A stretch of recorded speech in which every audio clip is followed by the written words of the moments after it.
안녕하세요, 신인권 변호사입니다. 안녕하십니까, 문사식 변호사입니다. 신 변호사님, 예. 오늘은 우리가 실제 생활하면서 가장 많이 하는 법률 행위 중 하나죠. 그렇죠. 임대차 계약, 전세 계약. 그렇죠.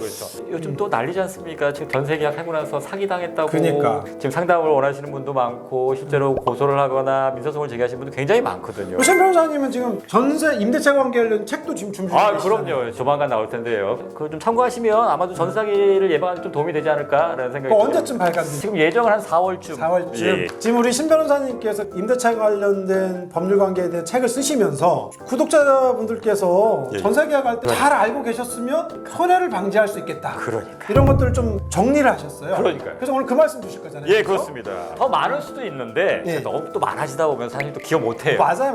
이것만은 꼭 기억하자. 여기서 준비한 게 5가지입니다.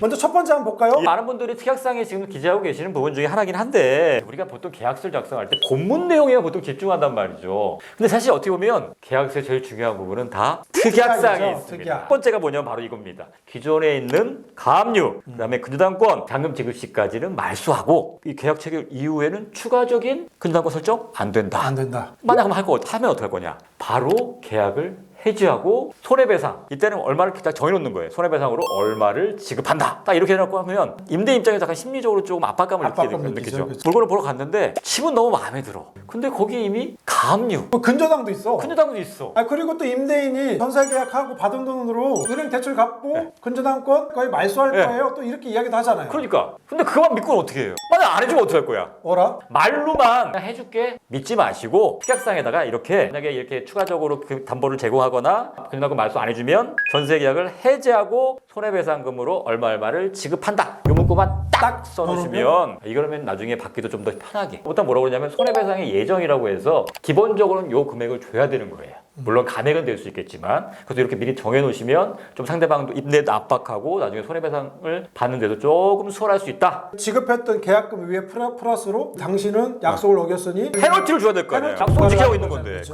그쵸. 그리고 이걸 어겼을 때는 사기도 될 수 있습니다. 그럼요. 두 번째는 좀 어느 부분을 주의해야 될까요? 이게 우리가 한번 계약을 체결하고 나면 별로 임대인한테 신경을 안 써요. 임대인이 바뀌거나 이런 거에 대해서 신경을 잘 못 쓰는 경우가 있어요. 사실 뭐 내가 사는 집이 중요하지 뭐 그러니까. 집주인이 누군지 뭐 중요하나요? 그 전자계약 특약상에는 뭘 써냐면 만약에 집주인이 이걸 매매할 경우에는 즉시 임차인에게 통지한다. 이렇게 특약상에 기재하는 거죠. 통지 안 하면 어떡해요? 그런 약속을 했음에도. 통지 안 하는 경우라면 그렇지, 그게 문제네.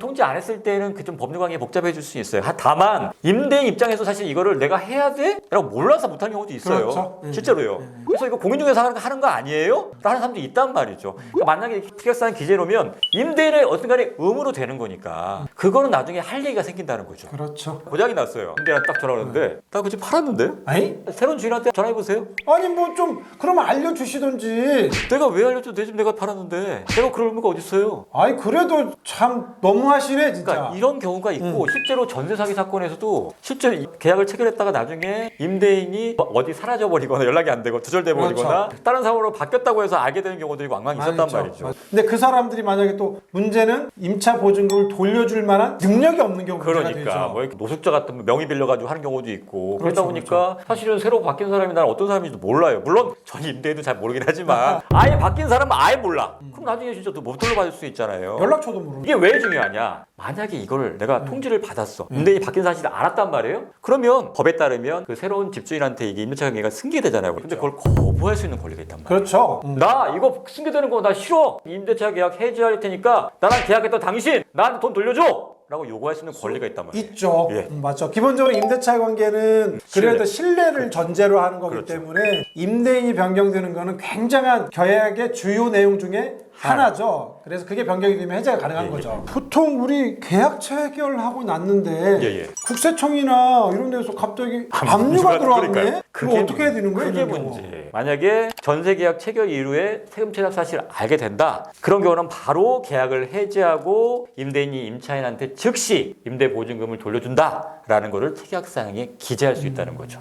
네. 지금까지는 그 임대인이 국세를 체납하고 있는지 여부를 알기가 어려웠단 말이에요. 그렇죠. 근데 이게 임대차 보호법이 바뀌면서 임차인이 그 임대인한테 체납 사실이 있는지 국세 완납 증명서를 요구할 수 있는 권리는 생겼어요. 네. 그래서 달라고 할 수 있는데 물론 안 주는 경우에 그러면 뭐 다시 뭐 여러 가지 방법을 해가지고 나중에 계약 체결 이후에 확인하는 절차는 있긴 하긴 한데 나중에 만약에 그 세사를 나중에 알게 됐어요. 체납 사실을. 그러면 이거 그냥 놔뒀다가는 나중에 내가 못 바르게 돌려받지 못하게 될 수도 있잖아요. 맞아요. 내가 아무리 뭐 그냥 뭐 나중에 뭐 대항력을 취득하고 우선 면제권이 있다 하더라도 그보다 먼저인 경우가 더 많단 말이죠. 이건 예상 못하는 경우가 많으니까 그러니까 꼭 사실 기억을 해놓으셨으면 이 좋겠습니다. 세금 문제 때문에 나중에 뒤통수 맞는 경우가 굉장히 많아요. 나중에 경매를 진행했는데도 갑자기 이게 있어가지고 나보다 앞에서 많이 깎여버리면 내가 실제로 전세 보증금을 전부 못 받는 경우도 있고 아니면 일부 못 받게 되는 경우도 생길 수 있단 말이죠. 그러니까 굉장히 중요한 내용이니까 만약에 문제를 발견했을 경우는 바로 조치를 취할 수 있게 이렇게 특약상의 문구를 기재해 놓으면 계약을 해지할 수 있는 권리가 생겨버리니까 그렇게 조치를 취하는 게 훨씬 좋을 것 같습니다.